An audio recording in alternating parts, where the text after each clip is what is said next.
আমি নিরাপদ সড়ক চায়ের সঙ্গে যুক্ত থেকে যেভাবে সততার সঙ্গে এদেশের মানুষের জন্য কাজ করেছি, ঠিক তেমনি ভাবে আমি এই রাজনৈতিক দলের সঙ্গে যুক্ত হয়ে আমি আপনাদের জন্য, এদেশের জন্য সততার সঙ্গে আমি কাজ করতে চাই।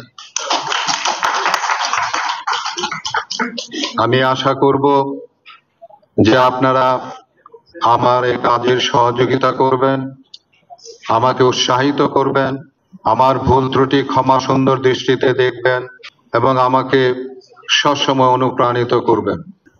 আপাতত আমাদের এই কমিটির নাম আমি যেটুকু পাঠ করলাম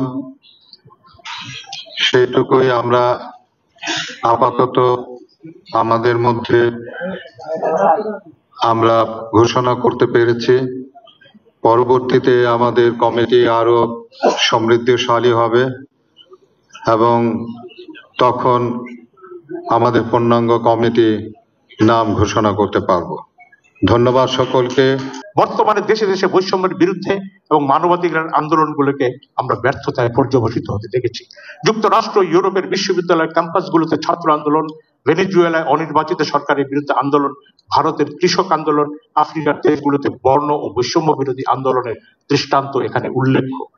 বাংলাদেশের ইতিহাস সাক্ষ্য দেয়, প্রতিটি গণ অভ্যুত্থান, বিপ্লব আন্দোলনের পরে ওইসব সংগ্রামী চেতনায় নতুন নতুন রাজনৈতিক দলের অভ্যুদয় ঘটে।